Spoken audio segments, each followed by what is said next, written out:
Movie का start हम 2029 में देखते हैं, जहां न्यूक्लियर वॉर की वजह से लॉस एंजलिस डिस्ट्रॉय हो गया है और ये वॉर ह्यूमंस और टर्मिनेटर्स के दरमियान है। और हम देखते हैं कि कोई 2029 से 1984 में आता है, यानी वो एक टाइम मशीन की हेल्प से पास्ट में आता है और हमें पता चलता है कि इस आदमी का नाम अर्नल्ड है। यहाँ अर्नल्ड भी एक टर्मिनेटर है जो जॉन कॉर्नर की माँ सैरा कॉर्नर को मारने आता है, ताकि फ्यूचर में कोई जॉन कॉर्नर पैदा ही ना हो और उनके अगेंस्ट लड़ने वाला कोई ना हो। अब पास्ट में हम देखते हैं कि उस टर्मिनेटर के पास पास्ट में जाने की वजह से कपड़े नहीं थे। वो टर्मिनेटर वहाँ खड़े हुए लड़कों से कपड़े मांगता है, लेकिन जब वो नहीं देते तो उनमें से 2 को मार देता है और तीसरा आदमी डर कर उसे कपड़े देकर वहाँ से भाग जाता है। 2029 से कोई और भी आता है जो एक रियल इंसान था। वो एक सोल्जर था जिसका नाम केल था और जब केल भी टाइम मशीन से यहाँ पर आता है तो उसके पास भी कपड़े नहीं होते और वो रोड पर एक आदमी से पैंट लेकर पहन लेता है।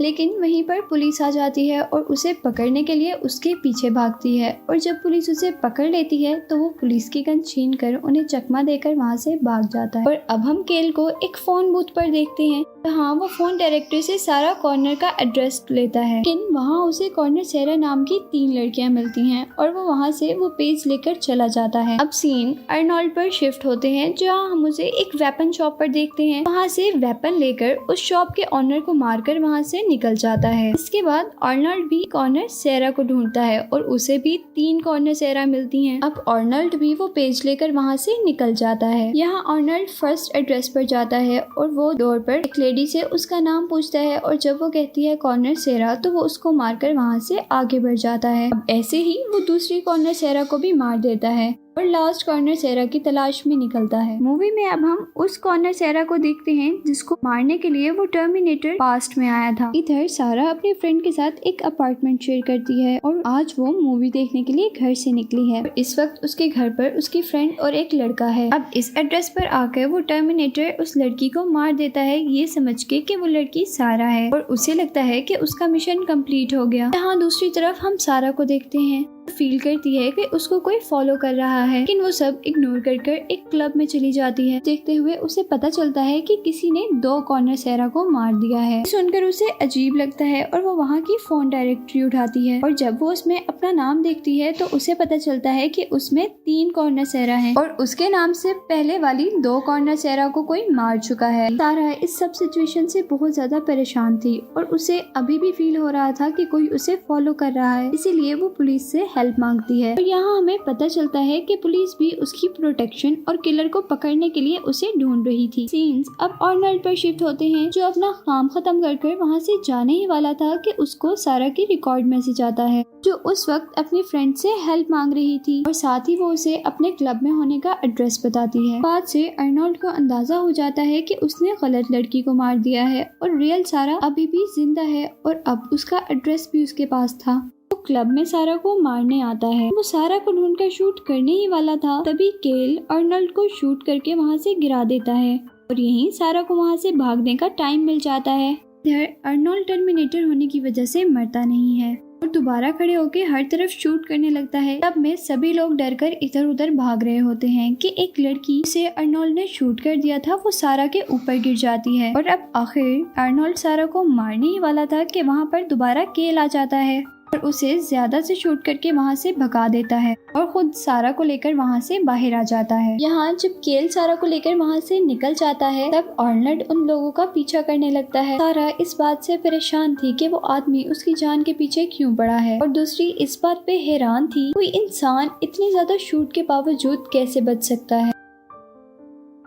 सारा की इस बात पर केल उसे बताता है कि वो इंसान नहीं है, एक टर्मिनेटर है, यानी एक इंसान और एक मशीन का कॉम्बो, जो अंदर से तो एक मशीन है लेकिन बाहर से बिल्कुल इंसानों की तरह दिखता है। और वो बताता है कि इससे पहले जितने भी रोबोट आए उनको हम इजीली पहचान सकते थे, लेकिन अब ये रोबोट बिल्कुल इंसानों जैसे होते हैं। सारा उसकी किसी बात पर भी यकीन नहीं करती और वो कहती है कि आज तक ऐसी कोई मशीन भी नहीं बनी, जिसकी बात पर केल उसे बताता है कि हाँ आज तक तो नहीं बनी लेकिन आज से 40 साल बाद जरूर बन जाएगी। इस बात पे सारा पूछती है कि क्या तुम फ्यूचर से आए हो और केल बताता है कि हम दोनों ही फ्यूचर से आए हैं। ये सब सुनने के बाद सारा और भी डर जाती है और वहाँ से भागने लगती है, लेकिन केल उसे पकड़ लेता है, जिसे डिफेंड करने के लिए वो केल के हाथ पर पर बाइट कर देती है। तब केल उसे कहता है कि मैं इंसान हूँ और मुझे दर्द होता है और अगर तुम बाहर चली जाओगी तो वहाँ पर एक टर्मिनेटर है जिसके पास कोई फीलिंग्स नहीं है और वो तुम्हें मारने आया है और तुम्हें मार देगा। अब सारा कुछ रिलैक्स हो जाती है और केल से पूछती है कि क्या तुम मुझे बचा सकते हो, जिसपे केल कहता है कि मुझे नहीं पता।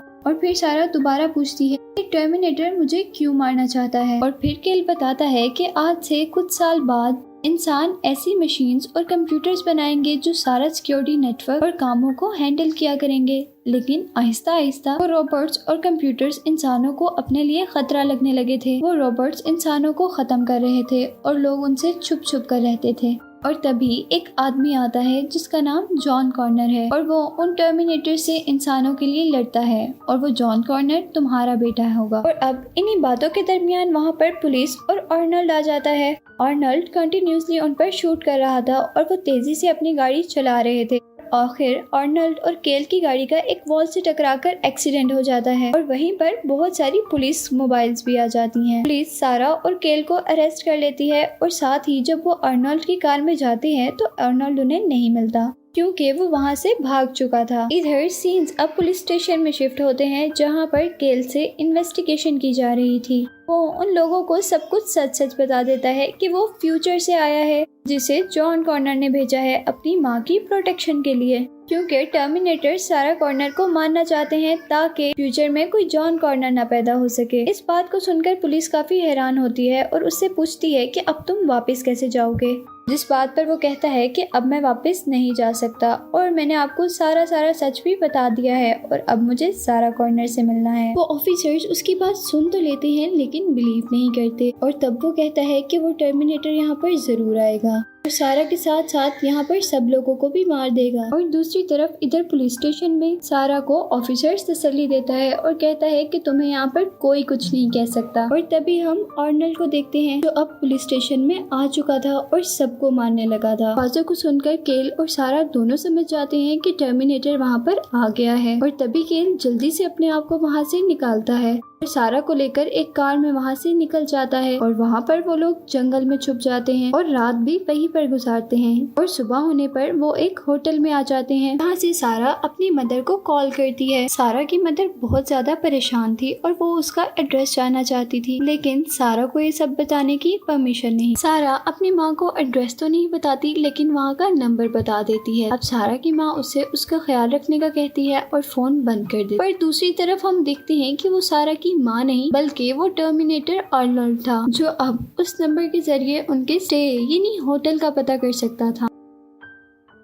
यहाँ सारा केल से पूछती है कि 2029 में औरतें कैसी होती हैं, जिसमें केल बताता है कि वो बहुत ज्यादा ब्रेव होती हैं। फिर वो केल से पूछती है कि क्या तुम्हें कोई लड़की पसंद है, जिस पर कहता है कि मुझे आज तक कोई लड़की पसंद नहीं आई। और वो ये भी कन्फेस करता है कि मुझे तुम पसंद हो क्योंकि एक मर्तबा जॉन कॉर्नर ने मुझे तुम्हारी एक तस्वीर दी थी जिसमें तुम बहुत उदास थी। वो कहता है कि मैं हमेशा इस बारे में सोचता था कि तुम उदास क्यों हो और मैं तुम्हारे लिए ही यहाँ पर आया हूँ। यहाँ वो लोग एक दूसरे के साथ टाइम स्पेंड करते हैं और इसके बाद नेक्स्ट सीन में हम देखते हैं कि आधी रात को उनको बाहर से कुछ अजीब आवाजें आती है जिससे उन्हें पता चल जाता है कि टर्मिनेटर अब यहाँ पे भी आ चुका है और वो टर्मिनेटर के रूम में आने से पहले विंडो से बाहर निकल जाते हैं। और आर्नल्ड जब उनके रूम तक पहुंचता है तो वो देखता है कि उनके रूम में कुछ नहीं और वो जल्दी से नीचे जाता है लेकिन तब तक वो कार में बैठकर वहां से जाने लगे थे और जाते जाते वो आर्नल्ड को एक जोर से किक कर जाते हैं। आर्नल्ड अब अपनी बाइक से उन लोगों का पीछा करने लगा था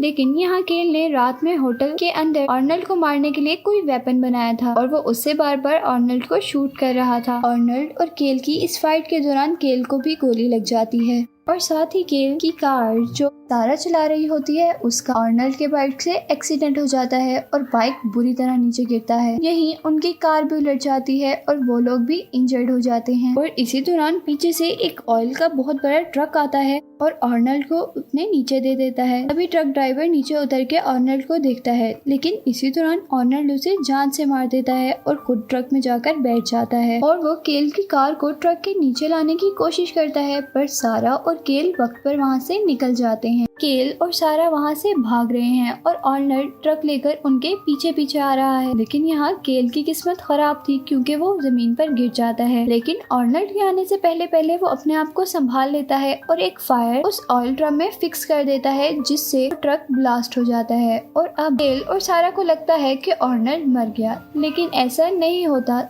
उसकी सिर्फ स्किन बर्न होती है और अब वो बिल्कुल एक मशीन की शक्ल में उनके सामने आ जाता है। इधर अब दोबारा वो टर्मिनेटर केल और सारा के पीछे होता है। सारा और केल एक फैक्ट्री में आ जाते हैं, जहाँ केल इंजर्ड होने की वजह से भाग नहीं पाता और अब केल चल तो नहीं पाता, लेकिन एक फायर क्रैकर उस रोबोट के अंदर फिक्स कर देता है, जिससे एक बहुत बड़ा ब्लास्ट होता है और वो रोबोट टूट जाता है। और इसी ब्लास्ट की वजह से केल भी मर जाता है, लेकिन केल के पास पड़ी हुई उस टर्मिनेटर की अपर बॉडी अभी भी एक्टिवेट होती है और वो सारा को मारने की कोशिश करती है। अब क्योंकि उसकी लोअर बॉडी और फुट्स उसके पास नहीं है, इसलिए वो आराम आराम से सारा के पास आता है और यहीं पर सारा भी पाँव की चोट की वजह से चल नहीं सकती। लेकिन उस टर्मिनेटर से बचने के लिए वो एक मशीन के नीचे से गुजरकर दूसरी साइड पर चली जाती है। टर्मिनेटर भी उस मशीन के नीचे से सारा के पास आने लगता है और बिल्कुल सारा का गला दबाने ही वाला होता है कि सारा को उस मशीन का बटन मिल जाता है और सारा जल्दी से उस बटन को कंप्रेस करती है और मशीन आहिस्ता आहिस्ता नीचे की तरफ मूव करती है और वो मशीन उस टर्मिनेटर को डिस्ट्रॉय कर देती है। और अब हम नेक्स्ट सीन में सारा को बहुत खुश देखते हैं और मूवी यहीं पर एंड हो जाती है। मूवी के इस पार्ट यानी टर्मिनेटर 2 में हम देखते हैं कि अब दोबारा फ्यूचर से पास्ट में एक और टर्मिनेटर आता है, ताकि वो जॉन कॉर्नर को बचपन में ही मार दे, ताकि वो बड़ा होकर लड़ने के काबिल ना रहे। टर्मिनेटर 2029 से 1997 में आया है, वो बिल्कुल पूरा मेटल से बना है। ये आर्नल्ड जो टर्मिनेटर हमने पिछली मूवी में देखा था उससे बहुत ज्यादा एडवांस होता है। ये टर्मिनेटर जिस भी चीज को टच करता है उसी के जैसा खुद बन जाता है और इस टर्मिनेटर को खत्म करना भी बहुत ज्यादा मुश्किल है। दूसरी तरफ हम देखते हैं कि 2029 से एक और टर्मिनेटर 1997 में भेजा जाएगा और इसे जॉन कॉर्नर ही भेजता है अपने आप को पास्ट में प्रोटेक्ट करने के लिए। लेकिन आप सोच रहे होंगे कि ये भी तो एक टर्मिनेटर है, पर इस टर्मिनेटर को जॉन ने रीप्रोग्राम करके पास्ट में भेजा है। अब 1997 में 2 टर्मिनेटर्स हैं, एक वो जो जॉन को प्रोटेक्ट करेगा और एक वो जो जॉन को मारना चाहता है। यहाँ 1997 में हम देखते हैं कि जॉन एक बहुत ही शरारती बच्चा है। वो लोगों के एटीएम चुरा के मशीन हैक करके उनमें से पैसे निकालता है और इसी के साथ हमें ये भी पता चलता है कि जॉन कॉर्नर अपनी माँ सारा कॉर्नर के साथ रहने के बजाय एक मैरिड कपल के साथ रहता है, क्योंकि सारा कॉर्नर मेंटल असाइलम में है और जॉन को उस मैरिड कपल ने अडॉप्ट कर लिया था। यहाँ हम सारा कॉर्नर को मेंटल असाइलम में इसलिए देखते हैं कि उसने एक कंप्यूटर फैक्ट्री को बॉम्ब से उड़ाने की कोशिश की थी और पुलिस के पूछने पर वो टर्मिनेटर्स और जॉन वाली सारी स्टोरी सुना देती है, जिससे उनको लगता है कि सारा कॉर्नर मेंटल है और उसे मेंटल ट्रीटमेंट की जरूरत है। अब मूवी में हम जॉन कॉर्नर का घर देखते हैं, जहाँ पे एक टर्मिनेटर जॉन के बारे में पूछ रहा था। ट्रक जॉन कॉर्नर के पीछे लगा देता है ताकि वो उससे जॉन कॉर्नर का एक्सीडेंट करके उसे मार दे, लेकिन उतने में ही वहाँ आर्नल्ड आ जाता है और ट्रक के टायर्स पर फायर करके जॉन कॉर्नर को अपने बाइक पर शिफ्ट करता है और वहाँ से भाग जाता है और उसके फायर से वो ट्रक ब्लास्ट हो जाता है, क्योंकि वो ट्रक ऑयल का था। पर टर्मिनेटर अभी भी नहीं मरा था। इधर जॉन आर्नल्ड से पूछता है कि क्या तुम टर्मिनेटर हो, क्योंकि उसे उसकी माँ ने बहुत सी टर्मिनेटर की बातें बताई हुई थी, जिस पर वो कभी बिलीव नहीं करता था, पर आज उन्हें देखकर उसे अपनी माँ पर बिलीव हो गया था। यहाँ अब वो आर्नल्ड से पूछता है कि क्या तुम मुझे मारने आए हो। तब आर्नल्ड उसे बताता है कि नहीं, मैं तुम्हें मारने नहीं आया बल्कि बचाने आया हूँ। और अब वो उसे कहता है कि तुम मेरे साथ चलो, लेकिन जॉन कहता है कि इससे पहले मैं अपने घर जाना चाहता हूँ, जिस पे आर्नल्ड कहता है कि वो टर्मिनेटर तुम्हारे घर पर ही होगा, इसलिए हम वहाँ पर नहीं जा सकते। ये सुनकर वो उसकी बात तो मान लेता है, लेकिन अब वो उसे कहता है कि मैं अपने घर पर कॉल करना चाहता हूँ, ये देखने के लिए कि मेरे पेरेंट्स जिंदा तो हैं। और जब वो अपने घर फोन करता है तो उसकी मॉम कॉल रिसीव करती है और उससे बहुत प्यार से बात करती है, लेकिन ऐसा इससे पहले कभी नहीं हुआ था। और उधर उनके घर पर उनका डॉग भी शोर मचा रहा था। यहाँ जब वो आर्नल्ड से ही डिस्कस करता है तो आर्नल्ड उससे फोन ले लेता है। अब आर्नल्ड जॉन की आवाज में उससे बात करने लगता है। आर्नल्ड को पता चल जाता है कि उसने उसके पेरेंट्स को मार दिया और अब वो जॉन से उसकी मॉम की शक्ल में बात कर रहा था। इधर अब हम दोबारा जॉन को देखते हैं, जो अपनी माँ के लिए बहुत ज्यादा परेशान था, क्योंकि उसने कभी भी अपनी मॉम पर बिलीव ही नहीं किया था और अब वो चाहता था कि वो उन्हें हॉस्पिटल से ले आए, लेकिन आर्नल्ड उसे मना कर देता है और कहता है कि T-1000 अब तुम्हें तुम्हारी माँ की शक्ल में मिलकर मारना चाहेगा।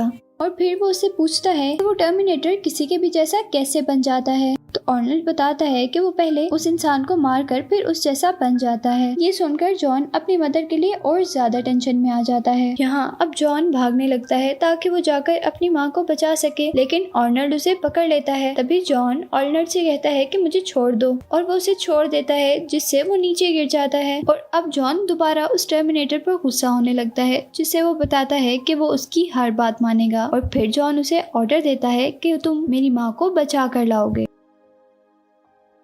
सीन शिफ्ट होते हैं और हम सेरा कॉर्नर यानी जॉन कॉर्नर की माँ को देखते हैं, जो हॉस्पिटल से भागने की कोशिश कर रही थी। और वहीं पर आर्नल्ड आ जाता है, जिसे देखकर वो बहुत ज्यादा डर जाती है, क्योंकि पिछली मूवी में आर्नल्ड उसे मारने आया था। यहाँ जॉन अपनी मदर को समझा रहा था कि आर्नल्ड हमारी प्रोटेक्शन के लिए आया है, कि इतने में ही वहाँ पर T-1000 आ जाता है, यानी वो टर्मिनेटर जो जॉन को मारना चाहता था। यहाँ आर्नल्ड भी उसका मुकाबला नहीं कर सकता था, क्योंकि वो बहुत ज्यादा एडवांस था, और वो लोग वहाँ से भाग जाते हैं। एक कार में बैठकर वहाँ से निकलने लगते हैं कि वहीं पर T-1000 आ जाता है और उनकी कार को पकड़ लेता है। वहीं पर आर्नल्ड गाड़ी से बाहर निकलता है और उस पर बहुत सारे फायर करता है, जिससे वो गाड़ी से दूर गिरता है, और वो लोग फाइनली कार को वहाँ से लेकर चले जाते हैं।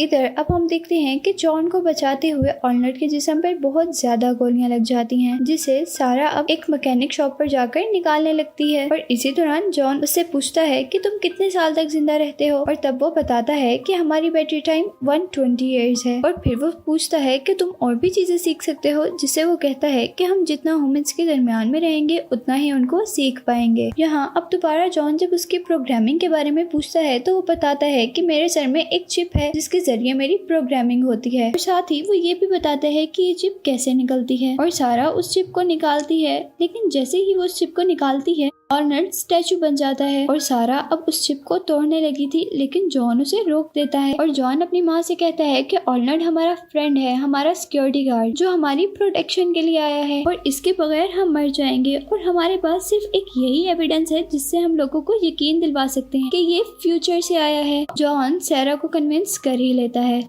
वो लोग उस चिप को दोबारा उसके अंदर फिट कर देते हैं। अब सीन चेंज होते हैं और हम उन तीनों को एक कार में सफर करते हुए देखते हैं, जहाँ सारा उससे पूछती है कि स्काईनेट कंप्यूटर्स बनाए किसने हैं, और वो बताता है कि ये कंप्यूटर डायसन बनाएगा, और फिर सारे ही रोबोट्स और मशीन में यही प्रोग्राम चलेगा। साथ ही वो ये बताता है कि हैवी एयरक्राफ्ट्स में भी यही प्रोग्राम लगेगा, और साथ ही वो ये भी बताता है कि ये कंप्यूटर्स जब सब कुछ समझ लेंगे और जैसे ही इन्हें अपनी पावर का पता चल जाएगा, और फिर वो रूस पर अटैक करेंगे, क्योंकि रूस के अटैक से इस दुनिया में तबाही मच जाएगी। और इस न्यूक्लियर वॉर में यहाँ 30 करोड़ लोग मर जाएंगे, और फिर जब बच जाएंगे वो इन मशीन्स को खत्म करने के लिए लड़ेंगे, और वो लोग उस वॉर को नाम देंगे जजमेंट डे का। यहाँ अब सारा अपने फ्रेंड की तरफ आती है, जहाँ पे उसने बहुत सारे वेपन्स रखे हुए थे। यहाँ उनका प्लान ये सिटी छोड़ जाने का था, लेकिन फिर सारा को एक ड्रीम आता है जिसमें वो देखती है कि पूरी दुनिया डिस्ट्रॉय हो गई है, और फिर वो फैसला करती है कि वो सबसे पहले डायसन के पास जाएगी, जो उन कंप्यूटर सिस्टम्स को बनाने के लिए काम कर रहा था, ताकि ना वो स्काईनेट कंप्यूटर्स बने और ना ही वो इस दुनिया को खत्म कर पाए। यहाँ डायसन के पास पहुँचने पर वो उसी कंप्यूटर चिप पर काम कर रहा था, और सारा उस पर फायर करती है, लेकिन वो बच जाता है। और जब वो भाग रहा होता है तो सारा उस पर एक और शूट करती है, जो उसके शोल्डर पर लगती है। तो उसे एहसास होता है कि शायद डायसन को भी इस बात का नहीं पता कि वो क्या कर रहा है। और इसी के साथ यहाँ पर जॉन और आर्नल्ड आ जाते हैं, और फिर वो लोग डायसन को सारी की सारी सच्चाई बता देते हैं, जिसका पहले तो डायसन बिल्कुल भी बिलीव नहीं करता। जब आर्नल्ड अपना हाथ काट कर उसे दिखाता है तो उसे बिलीव हो जाता है, क्योंकि उनकी लैब में इससे पहले भी एक ऐसा ही हाथ था। और फिर डायसन डिसाइड करता है कि वो सभी चीजें डिलीट कर देगा, लेकिन इस काम के लिए उसे एक साइबरडाइन कंपनी में जाना होगा, जहाँ पे उसकी सारे रिसर्च की कलेक्शन है, और साथ ही उस टर्मिनेटर का हाथ और चिप भी जो पहले आया था। और अगर वो इस प्रोजेक्ट को रोकना चाहते हैं तो उन्हें इन सब चीजों को डिस्ट्रॉय करना होगा। और जब वो साइबरडाइन पहुँचते हैं और सभी डाटा कलेक्ट कर रहे थे, तब सिक्योरिटी गार्ड को शक हो जाता है और वो सिक्योरिटी अलार्म बजा देता है, जिससे वहाँ के सारे पासवर्ड चेंज हो जाते हैं, और साथ ही वहाँ पर पुलिस भी आ जाती है। लेकिन वो फिर भी वहाँ से वो सारे डॉक्यूमेंट्स जला देते हैं और चिप और हैंड भी हासिल कर लेते हैं। इसी के साथ यहाँ पर T-1000 टर्मिनेटर भी आ जाता है, और T-1000 एक हेलीकॉप्टर से इनका पीछा करता है। और इधर जाते हुए सारा कंटिन्यूअसली उस हेलीकॉप्टर को शूट कर रही थी, और साथ ही एक टर्मिनेटर का फायर भी सारा को लग जाता है। हाँ, अब शूट से वो हेलीकॉप्टर डिस्ट्रॉय हो जाता है और उस ब्लास्ट की वजह से वहाँ पर एक कंटेनर ड्राइवर अपना कंटेनर वहीं पर छोड़कर भाग जाता है और उस ट्रक में वो टर्मिनेटर बैठकर इनका पीछा करता है। और आगे चलकर हम देखते हैं कि जॉन और सैरा की कार का एक फैक्ट्री के पास एक्सीडेंट हो जाता है और साथ ही उस ट्रक का भी जो टर्मिनेटर T-1000 चला रहा था। और इस ट्रक में नाइट्रोजन होने की वजह से सारा का सारा नाइट्रोजन उसके ऊपर गिर जाता है। अब क्योंकि वो रोबोट लिक्विड मेटल से बना था इसलिए वो फ्रीज हो जाता है और यहाँ आर्नल्ड उसको एक शूट करता है जिससे वो टुकड़े टुकड़े हो जाता है। कुछ देर के लिए तो उन्हें लगता है कि वो मर गया, लेकिन वो मरा अभी भी नहीं होता और उसके सारे ही पार्ट्स दोबारा जमा होकर दोबारा वो रोबोट बन जाता है। यहाँ अब वो लोग भागते भागते एक फैक्ट्री के अंदर आ जाते हैं जो एक रिसाइकलिंग यूनिट था और यहाँ पर बहुत हीट थी। उन दोनों को वहाँ से जाने का कहकर T-1000 से लड़ने लगता है, लेकिन T-1000 वहाँ पर एक मशीन के नीचे आर्नल्ड का हाथ फंसाकर आगे चला जाता है ताकि वो जॉन को मार सके। यहाँ हम देखते हैं कि सैरा जॉन को एक मशीन में बिठाकर नीचे भेज देती है ताकि वो यहाँ से भाग सके। और जब T-1000 सैरा को मारने वाला होता है तो पीछे से आर्नल्ड आ जाता है। आर्नल्ड सैरा को तो बचा लेता है, लेकिन उनकी फाइट के दौरान T-1000 आर्नल्ड की बॉडी में एक आयरन डाल देता है जिससे वो खत्म हो जाता है। अब वो टर्मिनेटर बिल्कुल सारा जैसा हो गया था ताकि वो जॉन को ट्रैप कर सके। और जैसे ही अब जॉन उसके पास जाने लगता है तो पीछे से असली सैरा आ जाती है और वो जॉन को वहाँ से दूर रहने का कहती है। सैरा उस टर्मिनेटर पर कंटिन्यूअसली शूट कर रही थी, लेकिन उसका उस पर कोई भी असर नहीं होता। पर यहाँ सैरा के गन की बुलेट्स खत्म हो गई थी और अब वो सैरा को मारने के लिए आगे बढ़ता है, लेकिन यहाँ फिर दोबारा से ट्विस्ट आता है और आर्नल्ड उस टर्मिनेटर पर एक गोली चलाता है। आर्नल्ड आके उसे फायर करता है जिससे वो फायर में गिर जाता है और मेल्ट हो जाता है। उस टर्मिनेटर के खत्म होने के बाद उनके पास जो चिप और हैंड था वो उसे भी फायर में डाल देते हैं ताकि वो भी खत्म हो जाए, लेकिन अभी भी एक और चिप बची थी जो आर्नल्ड के अंदर थी और अब आर्नल्ड को भी मरना था। और फिर आर्नल्ड अपने आप को भी खत्म कर लेता है जिससे जॉन बहुत दुखी होता है और इसी के साथ इस मूवी का भी एंड हो जाता है।